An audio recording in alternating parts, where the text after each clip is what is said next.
So mga Lods, bad news po para doon sa mga gusto ng impeachment katulad ko.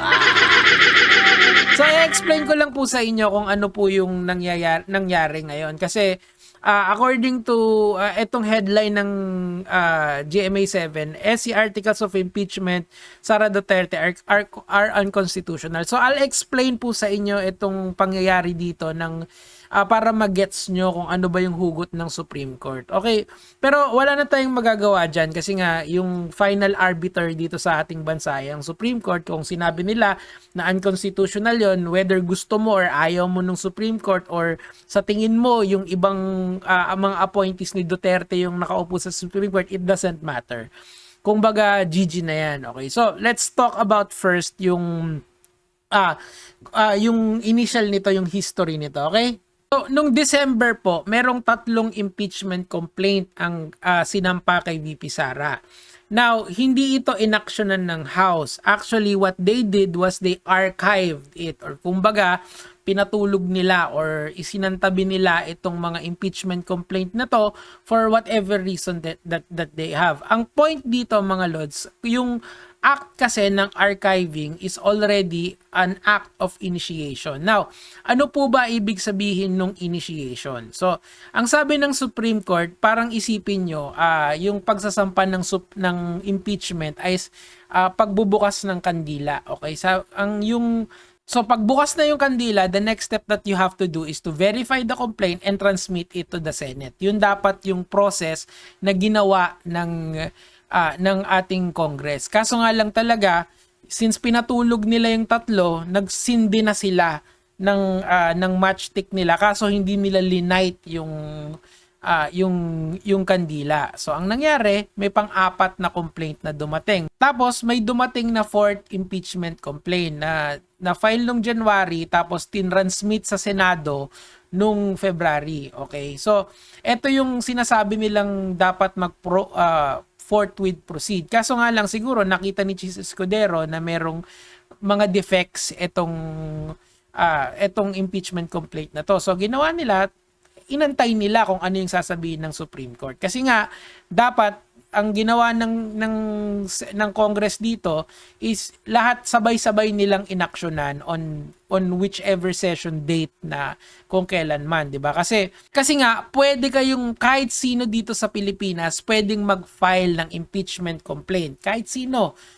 Ang tanong na lang dito kung aaksyonan ba 'to or mag-i-initiate ba ang Congress kung kailan man nyo final yung complaint na yon. Di ba? Sandamakmak na impeachment complaint ang dumating sa Congress. Ang tanong na lang, kailan nyo aaksyonan yung impeachment complaint. Okay? So, ang problema sa Congress, since yung 3 is nauna na, in-archive nila yon. That is already counted as an initiation or pagbubukas ng ng matchstick to start the impeachment process. Now, meron kasi tayong tinatawag na 1-year bar rule. Ito, Article 11, Section 3, Paragraph 5 of the Constitution. No impeachment proceeding shall be initiated against the same official more than once a period of 1 year. Meron na kasing naunang 3.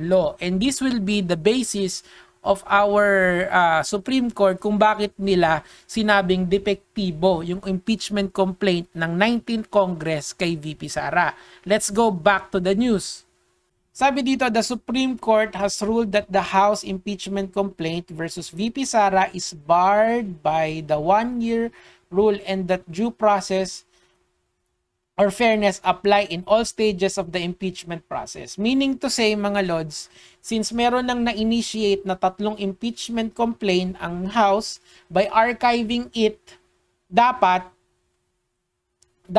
ay yung pang-4 ay hindi napapasok due to the 1-year bar rule. Kasi nga isang impeachment complaint lang sa isang opisyal ang dapat mong i-initiate, 'di ba? Yung act of archiving or in other words ay pagpapatulog doon sa mga complaints sa kanya ay is already an action of initiation. Ganun talaga, yun ang batas natin dito sa Pilipinas at nag-decide na ang mga mahistrado. However, mga kamatis, mga kaibigan, gusto ko lang pong sanang sabihin sa inyo that there is always a silver lining sa mga decision na ganito. And this is the silver lining. However, the court said that it is not absolving Vice President Duterte from any charges against her by any subsequent impeachment complaint may only be filed starting February 6, 2026. Ano po ang ibig sabihin yan, mga Lods? Okay? Ibig lang pong sabihin yan, there is still hope. There is still hope na ang impeachment complaint ay pwede pa rin isampa kay VP Sara. Kumbaga, may good news, meron din naman bad news, 'di ba? Yung bad news, wala ngayong taon na 'to. Kaya mga DDS, magbunyagi kayo dahil walang impeachment complaint ngayong 2025. Pero sabi nga nila, hindi pa tapos ang boxing, mga kamatis, mga kaibigan, mga DDS kong mahal at mga apologies. Sa 2026, pwede pa ulit sang filean ng mga impeachment complaint. Meron nang naka-ready. Ang tanong, handa na ba kayo? Handa na ba kayo sa 2026? Malayo pa ang 2028. Hindi nyo alam. Baka si Romualdez ulit yung umupo. Eh di iiyak na naman kayo. There is still hope. We are fighting the good fight here, mga kamatis, mga kaibigan, mga DDS kong mahal at mga apologies na nakapangalang dyan. Huwag susuko. Tuloy ang laban. Tuloy ang ligaya.